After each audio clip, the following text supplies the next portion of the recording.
उत्तर सोलापूर तालुक्यातील पाकणी व कोंडी गावच्या हद्दीत हायवेवरच खुलेआम डिझेल पेट्रोल चोरी करून विक्री चालू आहे। खुलेआम होणारी डिझेल विक्री ही कोणाच्या मेहरबानीने चालू आहे।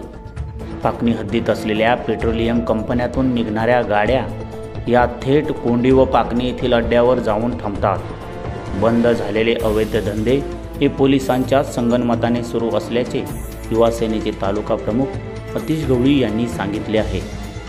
डिझेल पेट्रोल चोरीमुळे पाकणी व कोंडी परिसरात अनेक गंभीर घटना घडल्या आहेत। अनेक खून हे डिझेल पेट्रोल चोरीमुळे झाले आहेत, तरी देखील तालुका पोलीस प्रशासन याकडे दुर्लक्ष करते आहे।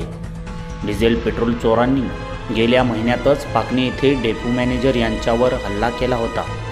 ही घटना ताजी असतानाच तरी देखील डिझेल चोरांना अभय का दिले जाते? किती मंथली घेतली जाते?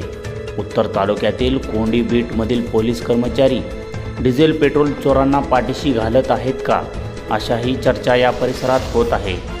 अवैध धंदेवाल्यांचे पोलीस चौकीत वजन असते, असे उत्तरमधील सामान्य नागरिक बोलू लागले आहेत। युवा सेनेचे तालुका प्रमुख अतिश गवळी यांनी डिझेल पेट्रोल चोरांची दहशत थांबली पाहिजे यासाठी उत्तर तालुका पोलीस ठाण्यात निवेदन देऊन आठवडा उलटला तरी देखील डिझेल पेट्रोल चोरी ही खुलेआम चालूच आहे।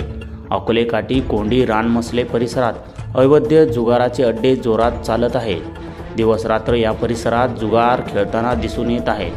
स्थानिक प्रशासनाने अवैध गोष्टींकडे डोळेझाक केल्याने सोलापूर जिल्हा ग्रामीण पोलीस अधीक्षक सर देशपांडे यांनी लक्ष देणे गरजेचे आहे।